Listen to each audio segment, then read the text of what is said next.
Greetings, peace, and blessings. This is Medicine Man. Thank you for supporting my channel. Thank you for coming in as a listener. In this series, we're going to take a journey, man. We're going to take a journey into activating your supernatural connections to the Most High.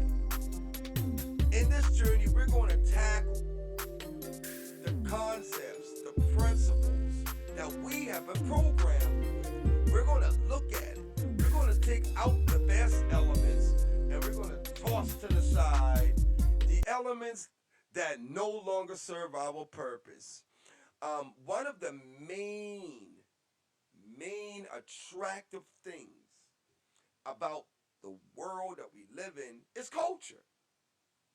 And everybody has a culture. You have European culture, you have black culture, you have Asian culture, cultures from all over the world.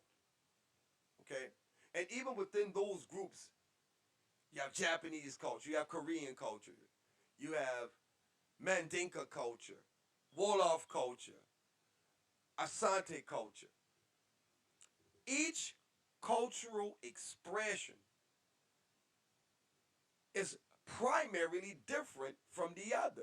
Even though we have overall common beliefs in these cultures, it's just one of those things where every culture develops its own ideals,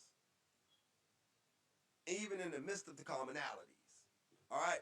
So, what we're looking at is black culture here in America.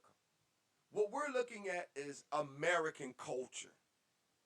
And how does American culture impacts the way that we think? How does it impact our individual psychology? We're going to look at dysfunctional families. We're going to look at dysfunctional friendship systems. We're going to look at the toxicity of communities. And then we're going to look at the philosophies that comes out of these institutions. And we're going to look at how we apply those philosophies. Are we applying them in ways that are beneficial to our progress and growth? Or are we applying them in ways that promote negativity? So, in our culture, in the black culture, we call negativity demonic. You know, that's like the expression. Anytime something is negative, man, that's that demonic energy. Stay away from me with that demonic energy. I don't want to hear that. Go on over there with that. Demonic energy. Okay. Now, positive energy is perceived to be as godlike. So within everything within nature, there is a positive and negative. That's energy. But when that energy manifests into an emotion, when that energy manifests into a thought form, meaning it enters your mind, once the energy enters your mind, you are possessed by the energy signature of whatever you have allowed to come into your mind. And so this is one of the concept of spiritual possessions. Because people don't be understanding how you can be possessed. People say, well, you know, an evil spirit possessed me. Well, is it an evil spirit or is it a negative frequency energy that has been labeled by the society as an evil spirit? And so many people go and put labels. This is the evil spirit of this. This is the evil demonic spirit of that. When in all actuality, what it is you're embracing, you're allowing yourself to become an open portal for negative energy to reside in your body. One of the teachings that I teach is about the five orifices of the human body, the five vortexes where negative energy or positive energy can enter your body. You have the eyes. The eyes is a tool that we use to observe the 3D reality. This is a tool that we use to see things. What we don't realize is that when we open our eyes and stare at something, our eyes have a fluorescent lens in the back of it. What this fluorescent lens does is it emits a beam of light towards whatever object we're staring at. So if I'm staring at a tree, my eyes is emitting an invisible beam of light onto that tree. Once that invisible beam of light touches that tree, the information of the energy field of the tree comes back into my body through that beam of light. You see? So when we think about X-Men, right? And we think about Cyclops, Cyclops wore the shades. The reason why he wore the shades is because every time he upped the shades, he had to keep his eyes closed because when he opened his eye, he emits a beam of light. That beam of light can destroy anything that's in his eyesight path. Now, if we apply that same principle, and trust me, people who created movies, they know what they were doing. And so when we apply that same principle to our eyes, right? When we look at something, we are emitting a ray of light, an invisible ray of light. And what happens is, like I said earlier, once that beam touches the object we're staring at, information comes back in on the energy signature and the aura of whatever we're staring at comes back into our bodies. So we're inviting the energy signature, the frequency of whatever we're staring at into our bodies. Now let's look at that from another perspective. Men and women, we stare at each other. You ever stared at somebody and certain emotions start happening in your body? Like you stared at somebody like, ooh, she's gorgeous. Or a woman be like, ooh, he's handsome. And then you get this overall feeling, some of us call it like an arousal. It's because you're pulling into your body. When you stare at that person, you're pulling into your body their frequency. And their frequency, you're having an energy exchange inside of you because your eyes are an open vortex. So this is why, as elevating spiritual beings on paths of ascension and paths of mastery, we must watch what we watching. We must pay attention to what we're looking at very closely. We have to be careful about what we're looking at, or what we're staring at. And this is why visualization is very important. I know in the Chinese concept, there's a standing meditation called Tai Chi. In Tai Chi Quan, you have, in Qi Kong, these are standing meditation that blends the movement of the body with the movement of the mind. So you have your eyes wide open and you're meditating by staring at specific symbols or staring at a specific relic. Okay? So what I recommend in using the eyes as a tool of empowerment, use a mirror. How many of you guys got these big, tall, 5-foot mirrors? And, you know, some people got them behind their doors. Some people got them, in their living room or in their bedroom somewhere. Look at these mirrors. When you meditate, try a standing meditation. A standing meditation. With you staring at yourself. What you're doing is projecting your beam of light from your eyes into the mirror, and the image of yourself is being reflected back. So it's a process of recycling your own energy. It's a process of cleansing your own energy field. A lot of times people think a spiritual cleansing is all about getting a bath or getting hit with a chicken or going to some voodoo doctor or some hoodoo doctor or root man or root woman or some spiritualist or occultist to get a cleansing done. No, that's not the bulk of it. That's not the truth of it. The truest spiritual cleansing happens when you stare at yourself. You emit the beam of light from your eyes into the mirror and back into your body while you're reciting positive affirmations to yourself. I am great. I am a positive thinker.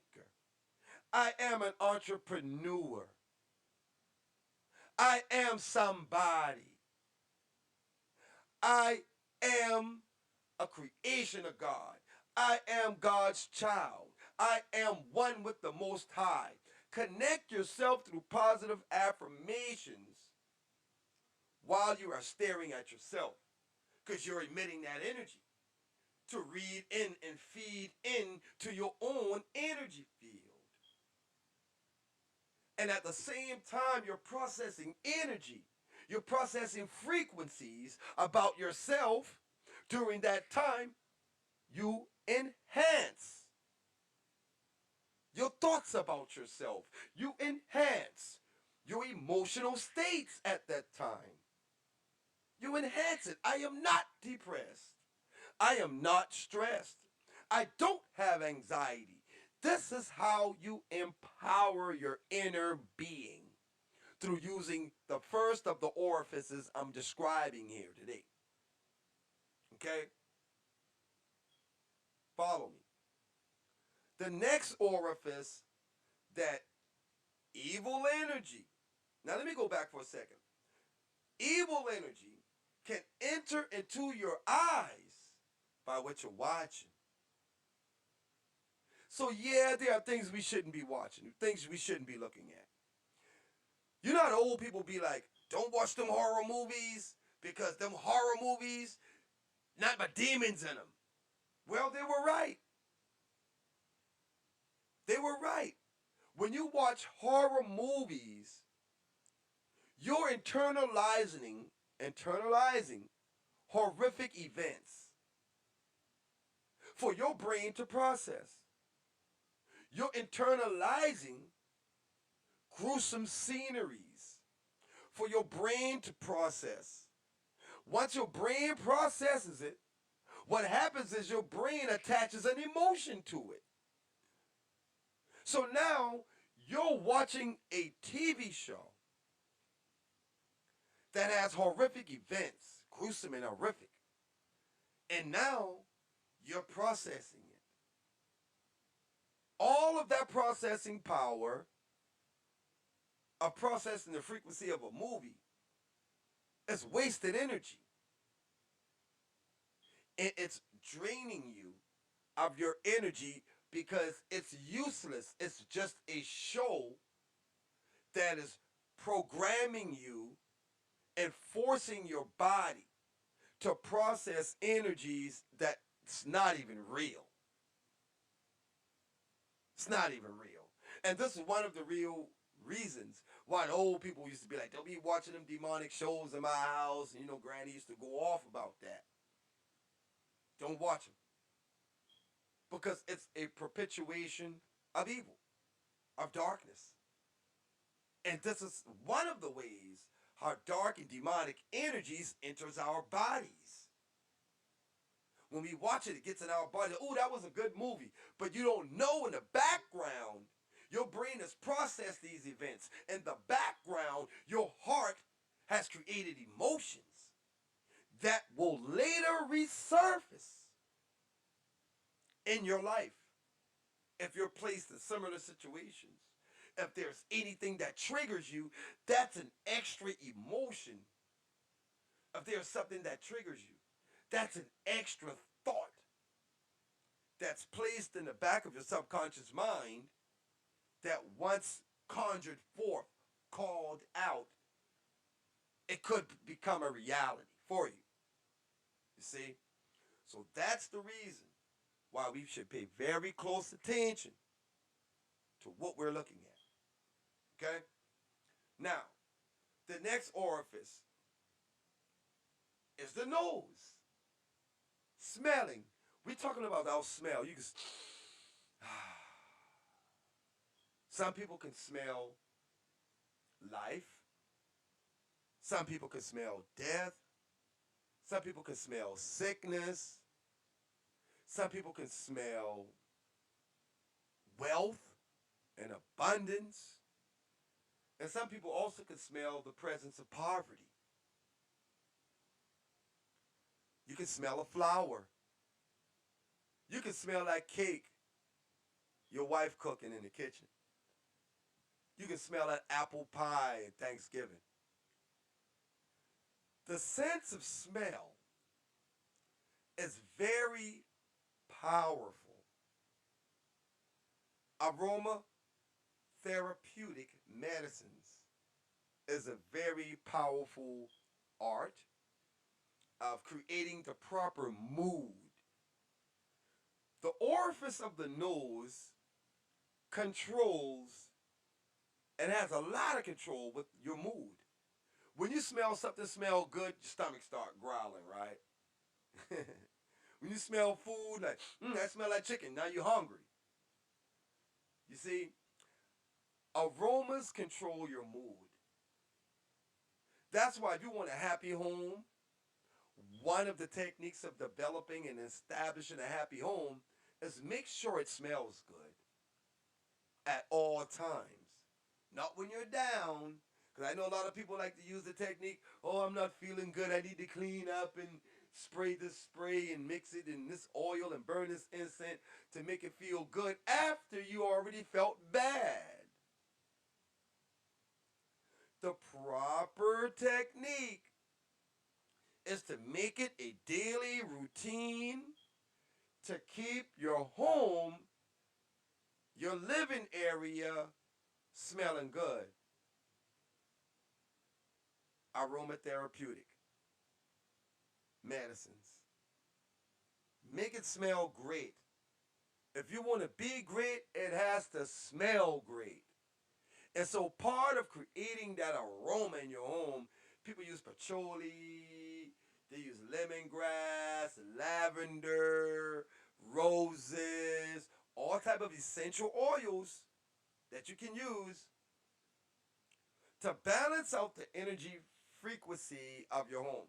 And I can't pronounce the word, but forgive me, y'all. Feng Shui is a science, an Asian science of balancing the energy in your homes by moving things and positioning things in certain places to balance the aura of your apartment, the aura of your room, the aura of your home. It also includes the usage of essential oils, incense, to create the aroma, because the aroma controls your mood. And so with the right aroma in the atmosphere, it helps to establish a better sense of mood, how you're feeling. You see what I'm saying? So if you want to feel good, you should smell good. You see? Now, let me get into this real quick about dreams. If you are the type of person that may be experiencing negative dreams, you know, a lot of people have nightmares. If you're the type of person that has these negative dreams, try burning oil. Get your oil burner, burn some oil while you're sleeping. Because the aroma, it makes your body feel good. So when it does that, it kind of forces your brain, or I would say persuades your brain and your mind to have positive thoughts while you're sleeping. So all those negative energies that you've been attracting at work all day, all of them negative energies that you done gained from your toxic friends and your toxic family that has attached itself to you. You don't want to take it with you into the dream world. Uh-uh. That's like some Freddy Krueger stuff. You know what I mean? You done been around all these negative people all day, and now all of a sudden you go to sleep and boom, you in a nightmare. You're getting chased by demons and monsters and stuff.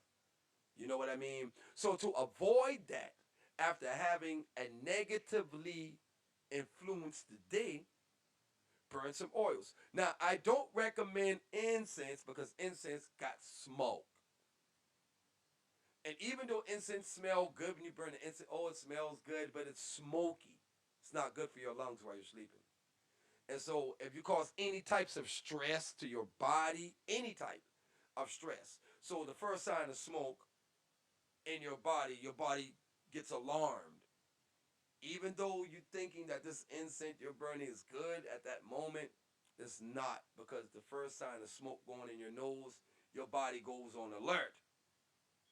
So it's going to be frigid and it still could not, complete the purpose here. So the incense, probably not a good thing for when you're asleep.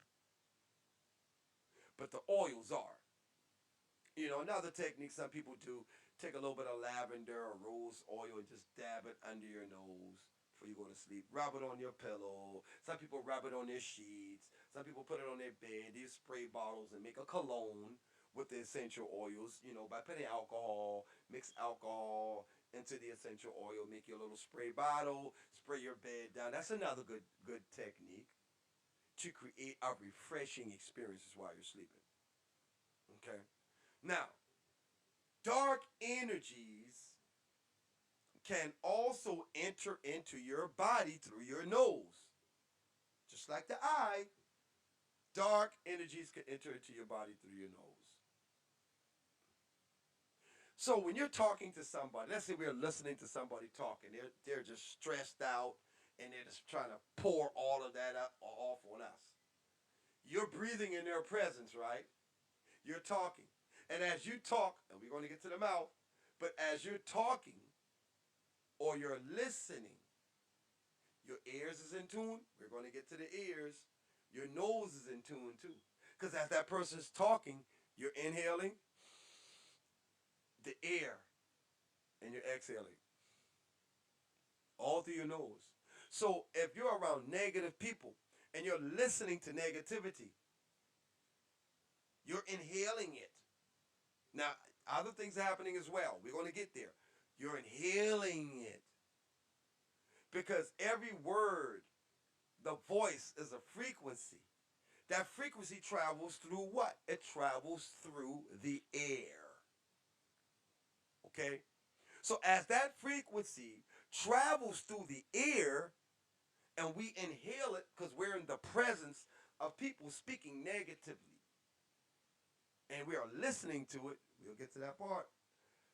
We inhaling dark energy. We're inhaling their anxiety. We're inhaling the gossip. We're inhaling the negative influences. You see? And this is how demons jump from host to host, is what they call it. This is how dark energies, dark entities jump from host to host. And the nose is one of the orifices in which it can be done. That's why it's important.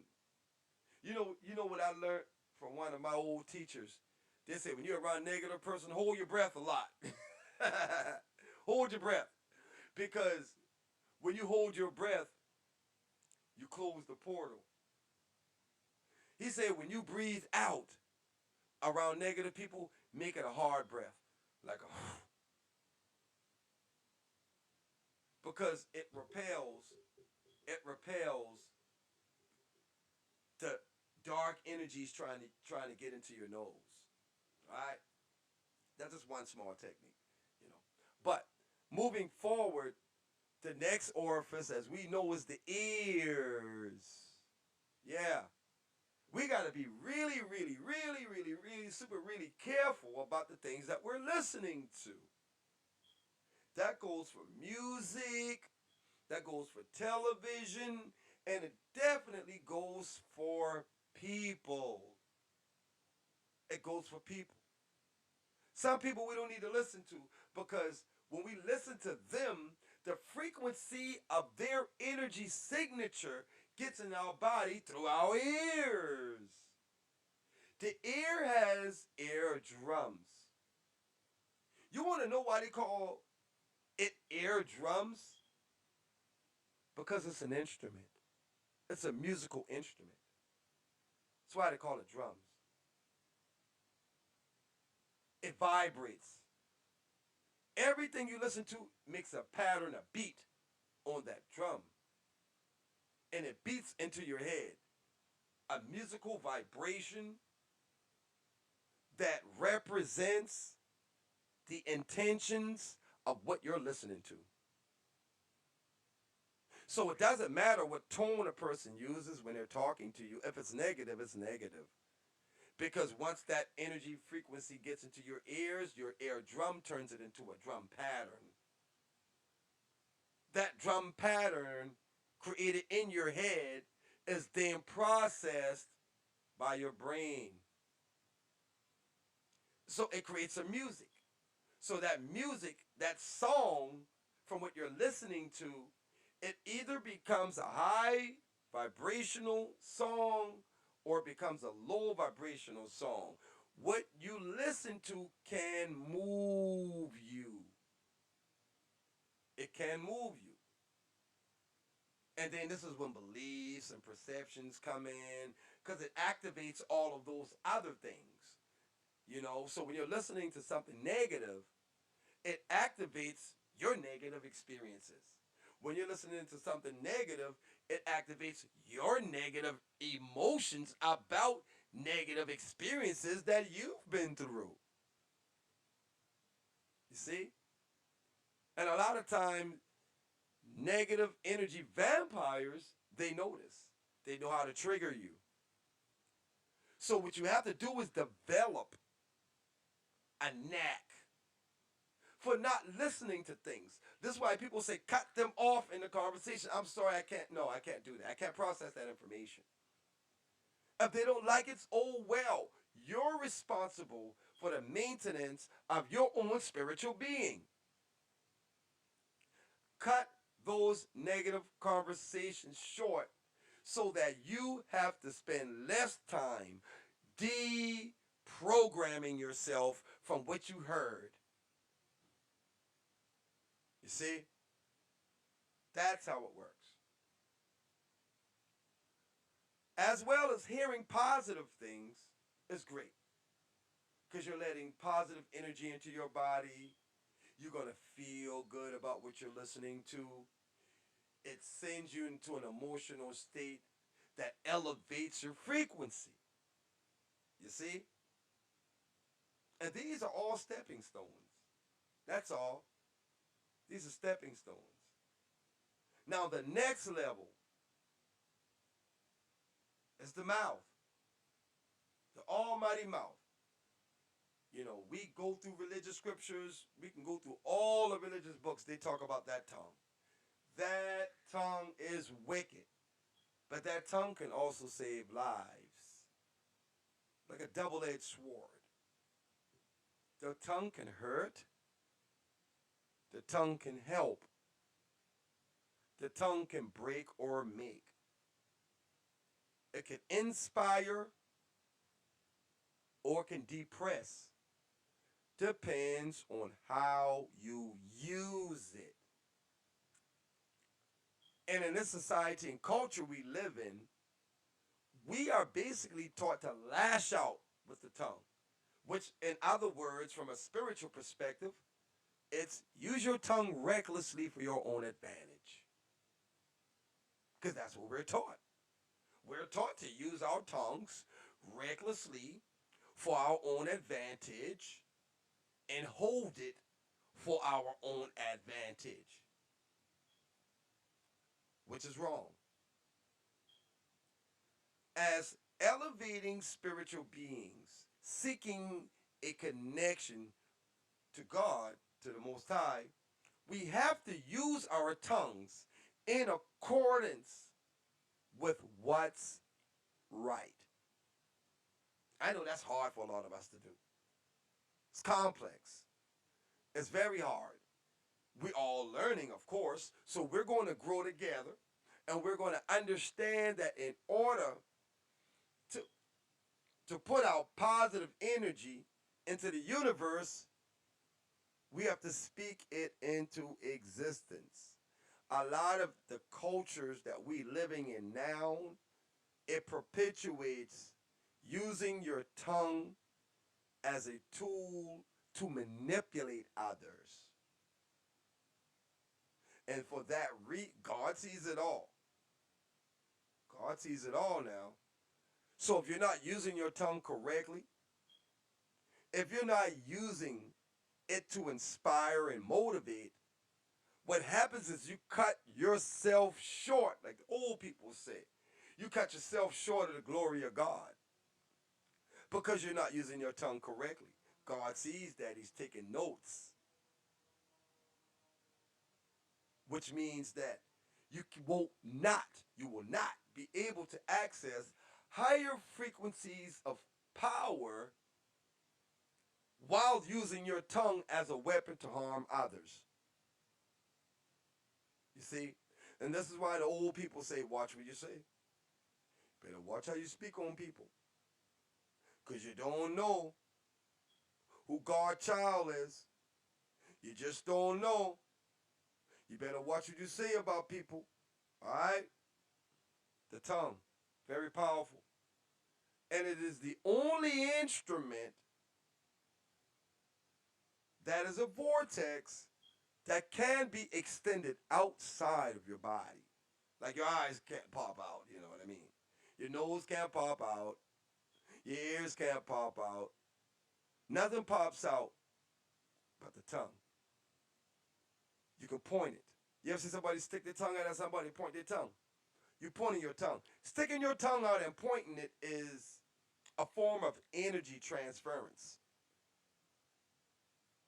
You ever been playing with a loved one or your brother or sister, uncle, cousin, mama, daddy, sister or brother, husband or wife, and you say, and stick your tongue out, stick your tongue out at them? You're pointing love at them. When you point your tongue at something and you hum, it's the magic wand of the body. Men have two, women have three. We'll get into that some other time. But it's the wand of the body. It is the most powerful wand because you can put a vibration. So if you were to stick your tongue out your mouth and hum and vibrate towards something, you could actually create a energy field change, I would say, within that object. Like pointing your tongue out and yeah. It's a very powerful tool. I know a lot of people never heard of that before. It's the first time for everything. Because it's a pointer. So when you point your tongue out your mouth and you hum and vibrate, it sends the energy frequency out of your body. Okay? There's other things that can be involved in that. We'll get into that some other time. But for here, we're talking about controlling it. Controlling it. And this is why people who run their mouth a lot, they're just constant projectors. They're emptying their vessel, emptying their soul, emptying their spirit. Which means that they have to replenish themselves. And then the question comes in as to what are you replenishing yourself with? What are you replenishing yourself with? Are you replenishing yourself with positive energy? Or are you replenishing yourself with negative energy? You see? So that's part one. We're going to get into all the orifices. But those are the orifices that we're speaking about today. And we don't want our lectures to be too long about them because we want you to understand everything and take your time and go through them. So when we come back in part 2 of activating your supernatural connections to the Most High, activating your supernatural connection to God, we're going to go through the other vortexes of the human body. And then we're going to get into how do we harness the energies from within our own selves to connect with the Almighty God. Thank you for listening. This is Medicine Man. Subscribe to my YouTube channel, of course, which is Godcraft Industrial Complex. And like, share, and subscribe my material, please. Thank you for the support. Thank you for listening. Have a great day.